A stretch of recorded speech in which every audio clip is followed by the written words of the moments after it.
Hey, what's going on, man? Hey, what's going on?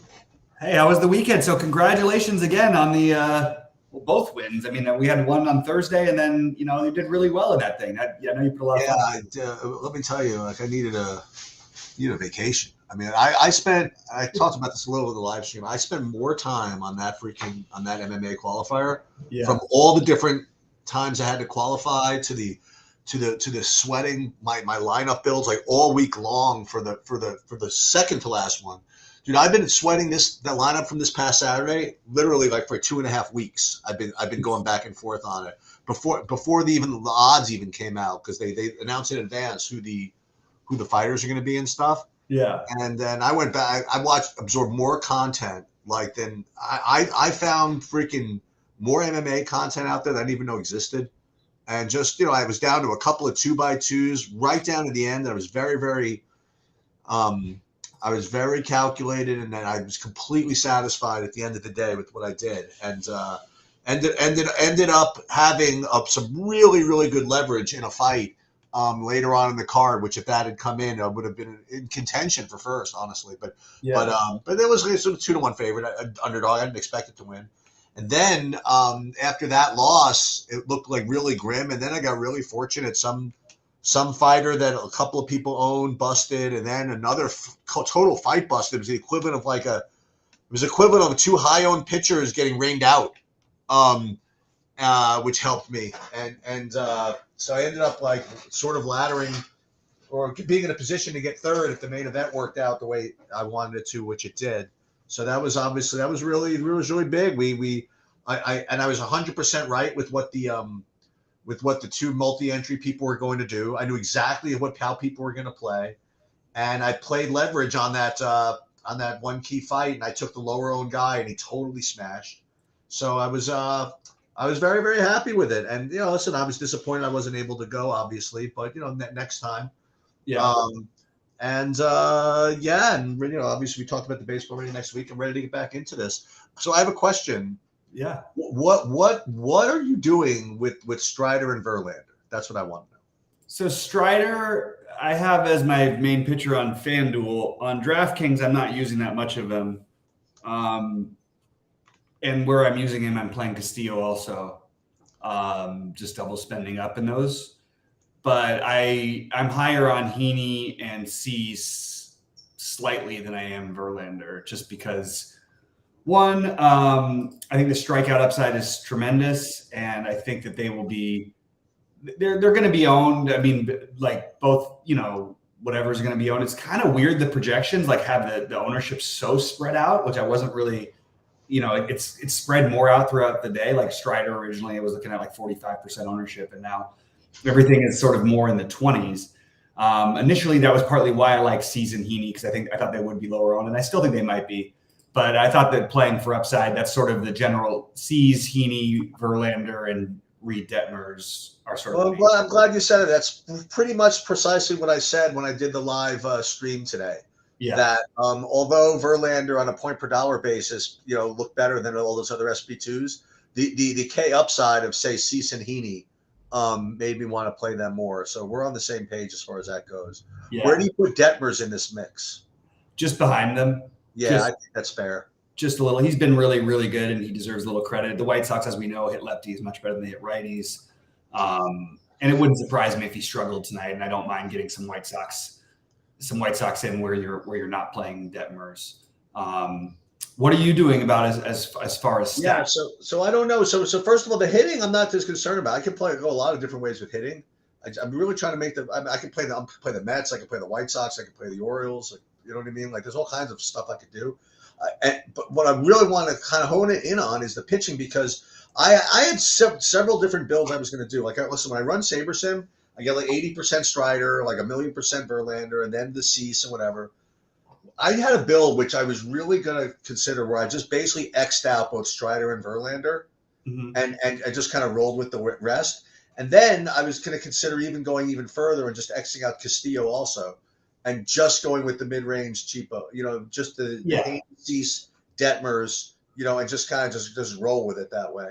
And, and, and those pitching decisions are going to See, like I don't necessarily want a particular stack. You know what I mean? Like, I don't like need to get to a particular stack. Like, oh, if I do this, then I can certainly play Texas, or if I do this, then I can certainly play whatever. I'll be happy to get whatever I get, given my pitching. Like, so if I pay down for the pitching, then I'll get, then I'll play Seager at 6,200, and you know what I mean, and or whatever. But I just don't know what I want to do. I was hoping that well, part of what's throwing me off with the stacks is that I can't believe on a 6-game slate that it's really this spread out. I just don't. Something's wrong with the projections. There's no way no hitter is going to be above 11% owned. It's just, I mean, obviously in any. I mean, isn't Westberg going to be like really, really popular? I mean, I'm looking at your projection. I'm looking at Goldie's, and I know. It's just nobody's. I can't imagine what's going on with the projections out there that's making them this. Like, I'm seeing Kevin Newman at like 19%. There's no way he's going to be higher owned than Westberg, is he? You have Kevin. See, on yours, I'm looking at, you don't have anybody above 10% owned. Oh no, I'm looking at Kevin Newman at 19% in my most recent draft. Oh, that's weird. I just refreshed it. Let me see. Yeah, I still have that. That's weird. Maybe it's not showing up right. Got to talk to Scans about this. I don't know what to tell you. No, but I mean, it's not his fault. This is actually the projections that I'm seeing. Oh, there we go. Hold on. Let's see if it updated. No, it's still got. This is not his. This is. I mean, just in general. I'm just looking. It's more just in general that just how spread out it all. Well, no, but on the site, that's what it says. I mean, everybody, even Saberson doesn't have anybody projected over 10%. No, but I'm not. I don't care about Saberson. I care about like what's showing up is because I updated this. Yeah, I'm looking at yours right now, but sometimes it takes a half hour or so or something. I don't know. Yeah. But it updated it before when you did it because I was on and I was looking at it. I do like a couple stacks tonight, and again, I was playing a little bit the ownership game, and maybe I don't need to do that because I thought Seattle would be a lower owned stack that I certainly could get behind.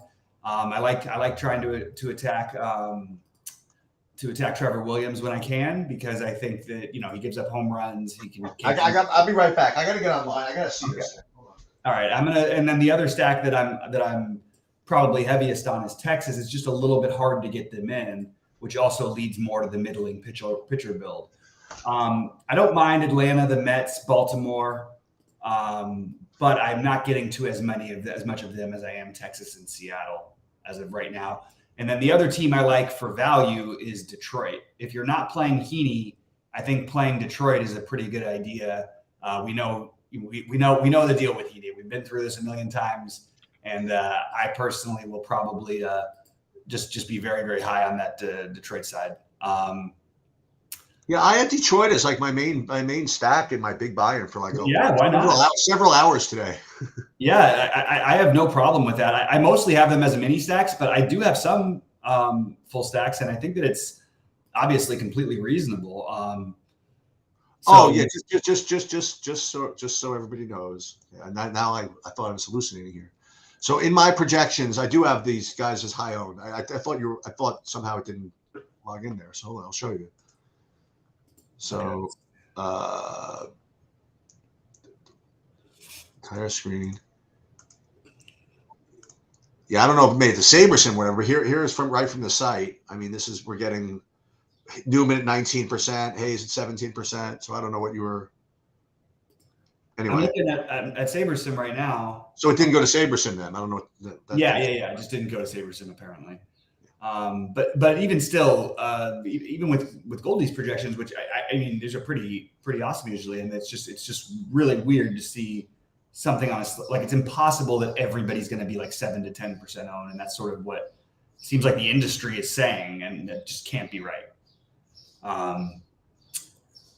So one of the interesting ones, like Atlanta, like has great hitting conditions today, and they're going up against obviously Sonny Gray, who's most of the time a really good pitcher, hasn't been as good in his last few outs, but it's really hard to like want to stack against a guy who's I think he's given up 2 or 3 home runs this whole season. I think he's given up 3 this season, and 2 were in his first start. Oh no, 4 all season, and 2 were in his first start. So that was what sort of has taken me a little bit further off of the Braves. I really like the ones I'm stuck on is the Texas, Seattle, and Detroit. I have no problem with the other ones. I do think that this other game that the Orioles would have been high. if this game is probably going to start late, and I think that's going to keep the ownership a little bit. But it's great hitting conditions. It's it's humid at 82 degrees with 11-mile-an-hour winds out to left center, and I think both of these Cincinnati and Baltimore stacks certainly in play. But I just found myself a little more in the Baltimore side. Yeah, listen. I want to let's see. I wanted to see this. Yeah, so I'm actually looking now at actually SaberSim. Again, now I'm just kind of hooked on this. So now even on our SaberSim, I do see in the True DFS ownerships that they are high owned. I mean, like. Oh, it must have updated. Okay. Let me try to refresh here and see if I'm getting the same thing. Because DFS. That's what you were looking at. Yeah, I was looking at yours and I was looking at Goldie's. That's not what I'm showing. Are you on the SaberSim here? Yeah, I'm on SaberSim through us. I honestly don't understand it. So your screen does not look like. So your screen does not look like my screen. No. Like for example, you've got Strider at what do you have him at 47? I've got him for you here at 25, 26. Are you looking at True DFS projection or ownership? Oh, I'm sorry. I totally messed up. I totally messed up there. I just literally just. Okay. All right. Sorry about that. I'm an idiot. But it was that's what was confusing. Okay, God. Okay. All right. Okay. Take one weekend off, and this is what happens. They just forget everything. I'm just glad that I'm not hallucinating. Okay. I'm glad that it's working. Okay, so this makes a little more sense. All right. Okay. And again, it leads me to feel very happy with the stacks that I picked because of the ownership earlier. I was looking at totally the wrong thing, guys. Sorry about that. That's completely my mistake. Okay. But that's what I'm sticking with. Is still the Seattle, Texas, and some Detroit as my main ones. Don't mind mixing in Baltimore and the Mets. Trying to avoid a little bit of a fairly chalky Cincinnati. As good as Cincinnati's been, and they've been really good. And this is a team we're going to play going forward. They've got some guys who can actually hit now. It starts with the guy who's the best hitter in baseball, apparently, the Ellie De La Cruz. But I personally don't like playing Cincinnati when they're outside of Cincinnati if I can help it. It's the same to me as playing a Coors stack outside of Coors. So if they're high owned and they're on the road, I almost just always downgrade them no matter what, because they're going to get ownership and their projections. Well, people could say it's baked in what they do at home and what they have. Most of these guys haven't played long enough to have a long road trip, hardly. Anyway, I'm going to take a look at some of the question sheets we've got here. Are the O's and Mets games any weather concern? Teams the Mets one is really not much of a concern at all anymore. I do think that there is, I wouldn't be playing pitchers in the other game. And I think it'll probably play in Baltimore, but if it doesn't, it wouldn't be totally shocking, but it probably plays. But I do feel I'm not playing one-offs from either side of that. How about you, Sheets? How do you treat that one? With the weather, you mean? Well, they're probably going to delay the game. I'm not worried about that one. You're not worried about it? I don't think so. Should I be? It just got downgraded to worse. So well, let me just see. Let's see what he said. If it doesn't start late, that's a real problem. Right. So. Yeah. Late start looks likely. Ugh. And it's just that there's rain consistently. That's the problem. Yeah. So if that storm it's too short of a slate to just exit, though. You know what I mean? I don't know. I'm not there's no one-offs I feel like I have to have from that game. I don't mind. But this Baltimore itself looks like a big, nice stat. No? Yeah, I agree. That's why I still feel comfortable stacking them. I just don't necessarily. Oh, I see. Okay. With the one-offs, because if it happens, I'm going to be whatever. But yeah, I just want to re-emphasize that I would have been on Atlanta in this hitting weather against almost anybody. But that is my issue with trying to stack against Sonny Gray. You have a guy who actually his control hasn't been as good this year as it has been in the past, but he doesn't give up power, and it's kind of it's kind of less exciting a little bit with the Braves, and they're so expensive. Wouldn't I rather just? And again, we've seen Matt Boyd have some good outings. We might even he's had 2 really good starts in a row, 3 out of his last 4. So maybe you could make the same argument about stacking Texas as being a mistake. I just am a buyer in this Texas team, and if I'm going to spend up, they're the team I want to do it on. probably the most. I think Seager. The Seager is my lefty home run call for the night. I think he hits one out tonight. I really do. Seattle. So you like Seattle too, right? Yeah, I like Seattle. I like that. And I'm just not doing the Angels thing. I'm not doing the White Sox, although I am playing some Tim Anderson just because of the price, and I understand that he's been, just horrible this year. But I'm still going to take some shots. Luis Robert is on fire right now, by the way. If you did want to play anybody from that game that was spend up. Yeah, I mean, listen, they're obviously better against lefties, so and he's gonna bring the so he's gonna challenge. I don't know. I don't mind playing the White Sox. I like the White. I don't. That total seems low. I don't get that really. But. Yeah. Yeah. What were your bets today? You like anything today? Yeah, I think it was just mostly the overs. My favorite one is probably I like the over in the Texas Detroit game. The problem is I also could see Heaney having a great game, but I do like the over in that one. I like the under in the White Sox and Angels, and I like the over in Washington, Seattle. Oh my God! So I have a Bet Online account with betonline.ag or whatever, and I logged in the other just to check like MMA props, right? Just for my research. Right. Like I immediately got like a phone call on my cell phone. It's like, oh, we see you're logging into the site. Can I help with anything? No, I'm good. Whatever. It's like, we see you haven't really put any action on there. Can I offer you like a bonus? I'm like, sure. So they gave me like 100% like deposit bonus. Nice. So yeah. I got some action to spend. So I gotta start going into the hashtag MSL unauthorized posts to see who we like. Those are the MSL picks, I guess. One of the millions of things we need to deal with.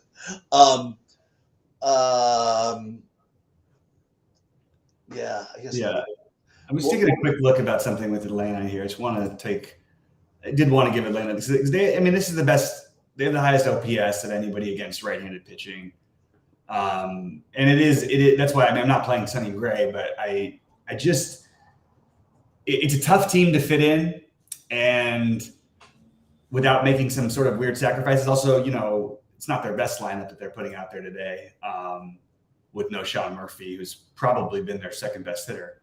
But it's still, it's Atlanta. They're a really strong lineup. That's never going to have an issue with it. Their numbers this year are really good against righties. Texas is let me just see something. I'm just looking at season-long numbers here. I can't believe I'm really going to pay 12.6 for Strider.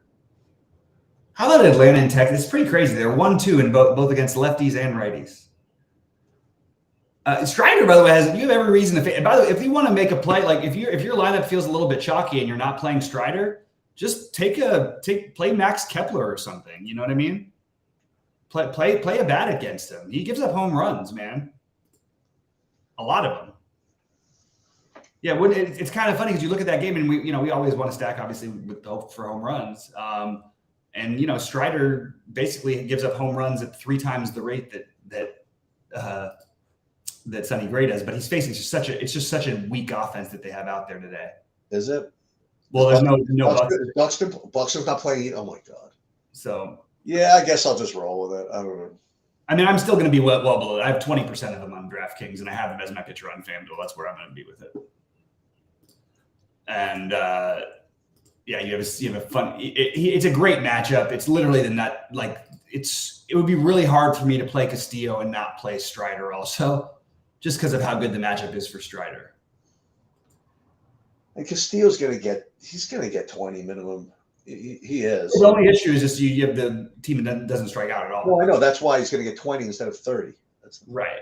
But he doesn't. Yeah, his strikeouts have sort of come and go too. They're definitely not consistent.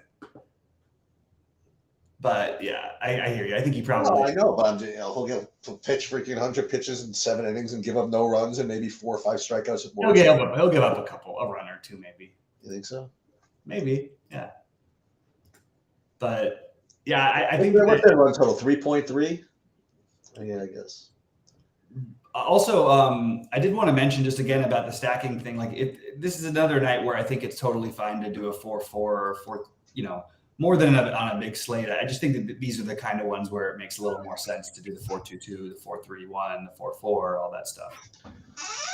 That's every night for you, though, right? No. On the 15, on the big 15, I said it like on Friday. I was talking about it, and I was like, no, I'm just not going to make any 4-man stacks today.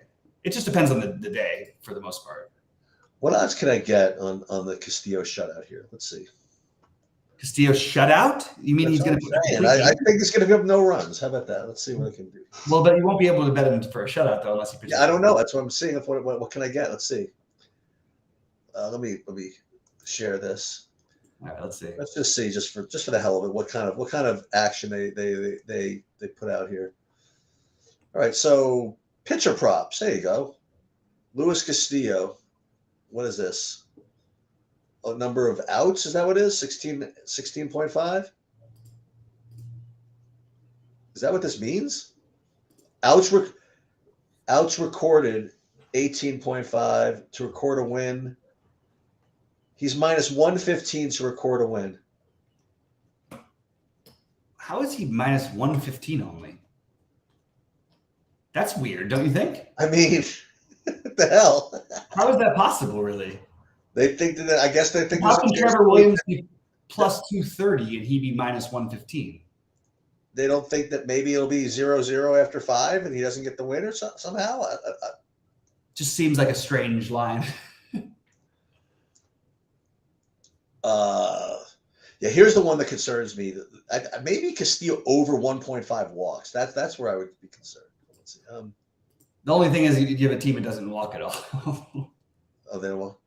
Earn runs under 1.5 plus 115. Well, if I'm going to do that, I'm just going to take the win.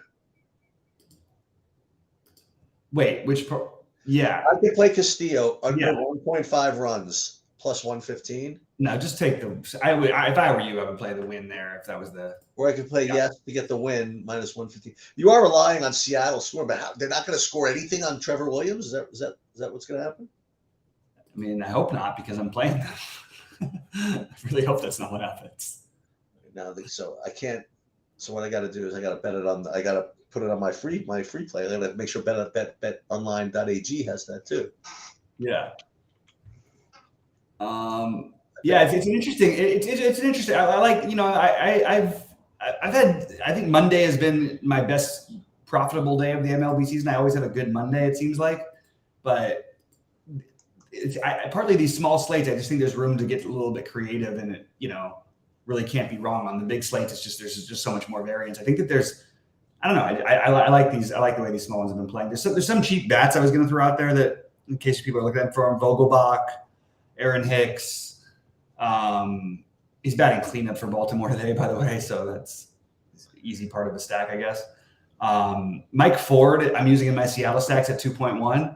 This guy has tremendous power. If he could actually just not strike out like 70% of the time, he might be. He's hit 6 home runs in 48 bats this year. Like, you know what I mean? But I don't think he has any other hits. Like, it's like home run or bust. And it's weird to see Kalenic down there at the bottom of the order. So it is kind of an interesting stack to build. But I actually kind of like the bottom of the stack of Seattle, the bottom end of it. And Colton Wong finally hit a home run the other day, stopping himself from getting Josh Donaldson down to the DFA'd or whatever. Because people have been asking for him to get put down all year. All right. Guys, pop in any other questions or thoughts. I'm going to finish up the leftovers of my builds. This is waiting for lineups. I was sort of expecting some more shaky, like some more strange Monday lineups, and we just didn't get that many of them today. It was pretty standard for most of these teams. Yeah, I still don't know what I'm going to do. I probably should just listen, what's been working is just putting my projections in, making a few little tweaks, and let Saberson just kind of guide me towards my thing. And now I'm sitting here saying, okay, I just feel like Xing out Strider and Verlander because I'm just so smart. You know what I mean? Like, I don't. Oh, so Grandal is out. I wasn't aware of that. Who? Grandal for the White Sox? Oh, yes. Yeah. Yeah, that's a good thing though, because you don't want him against lefties. Oh, I keep forgetting. Remember that? I always forget Yeah. which one. Yeah, for power, you don't want him against lefties. But I guess for power, you may just not want him in general anymore. But so who's in instead? Oh, Clint Frazier. Zavala. Oh, but Frazier's in too. I didn't see that. Yeah, it's a lefty, so they're playing Frazier. Zavala, you said, is in? Zavala. I don't see him. Okay. The catcher. No, I know that, but yeah, he's 2.1 ZAV. ZAV. Okay. Yeah. He's pretty good actually. I like him. I mean, he's had some pop in the past. Like, he doesn't get that many at bats, so it's harder to know. But like, yeah, throw him into if you're playing a White Sox stack. Sure, why not? Any other questions or thoughts, guys? Let's see. Who does Eric Johnson like? I just want to play what he wants. What does he want to play? I don't know if he's in there. No, he's not. No, it seems like he's not in there today. I don't know. The A's aren't on the board, so maybe he just takes the day off when the A's aren't playing. Yes, no, he's not. I saw him in a couple of other places. Oh, he was in a couple of the other ones. Once again, Verlander. I'll tell you exactly what he's saying to do. He's probably saying to stack Minnesota or something. No, it's yeah. That's what I figured. Something like that. That makes sense. Just whatever the one makes the least sense is a stack. No, I mean it's listen. I like the sentiment. Okay. Yeah. No, I mean, look, if you're gonna miss on these things, it's better doing that than just playing the teams that are 30% every day. You know. Do you like any Sonny Gray or no? Not really. I thought about it, but I just don't see any reason to pay that. Like if he was like 7K or something, sure, I would take a shot. But I mean, the guy hasn't put up more than 15 fantasy points in months. Well, in a month, almost a month and a half. You like Atlanta on the other side? Atlanta, that's what I talked about before. I just have less of it. That I think the field will be more on that. Just it's really good hitting conditions. It's just the gray. Gray doesn't give up much power and is actually. I mean, he has looked bad his last couple times out for what it's worth, but I don't think he's a bad pitcher. Clay's asking probably for your mini stack of the day because he usually wants your take, but I don't know what that means. Your mini. I don't. There's not. I don't know. It doesn't work. That doesn't work that way with me. Yeah, I've never had it work that way either. I like some mini stack. I like Texas. I like Detroit as a mini stack for value. But usually my stack teams are going to be my mini stack teams also. Castillo looks reasonable. I like your Kepler idea, by the way. Yeah, if you're going to take a shot, right? Like, why not take a crack at Strider if you're not playing him? Yeah, so just so you guys know what I'm doing. I mean, this is true transparency. You probably shouldn't do this, but you're going to trade. No. I am Xing out Strider and Verlander. All right. That's just That's a thing. That's something. It's gonna be what it is. I don't know. What can I tell you? See, if I was going to do that, I think I would just go the extra mile and maybe do Castillo also. But then you're starting to run out of pitchers. I X out all pitchers. No pitchers. No pitchers, just relievers. That's it. The 4K relievers. The sheets. And by the way, I don't think that Colin Ray is necessarily a bad play. By the way, I actually agree with that. I mean, look at that. We've seen the Mets struggle all year long. Like it's not like it can be that bad. What are the Mets? Very, very average. I mean, yeah, you could play Colin. You could talk yourself into Colin Ray, I think, and you could talk yourself into Trevor Williams. But I'm personally just not doing it.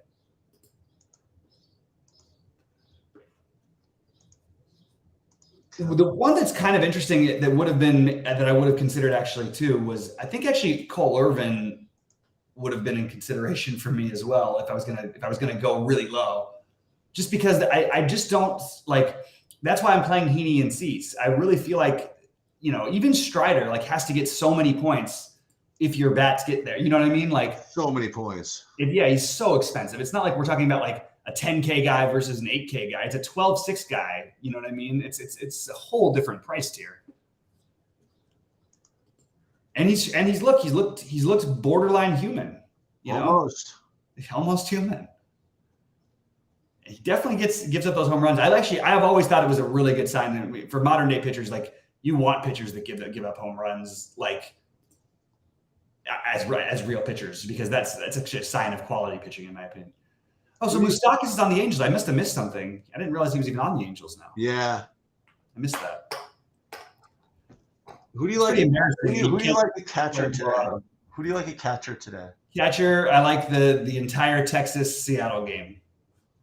I like both catchers for Texas, and then I like Raleigh's always kind of the nuts. Yeah, right? If you can afford him, Rushman would be the answer, I guess. But I like that Cal Raleigh. And he's batting 5th today too, which is nice. Who else is a good Seattle? Colton Wong, can you play him hitting the 9 hole at 2,500? You can play it. Yeah, you can if you're playing a Seattle stack for sure.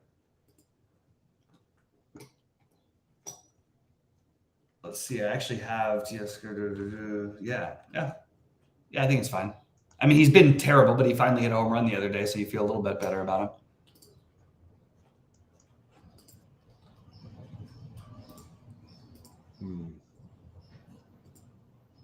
Oh. All right. Looks like the questions are drying up. I'm probably going to go just to finish my builds, unless there's anything else you want to go over. No, this is good. All right. Cool. Thanks for this morning. Sorry about that. It was like a last minute thing. But I'll be around this week, and let's make some money tonight, guys. I'll be in Discord if anybody's got any thoughts or questions or anything like that coming up. Good luck, everybody.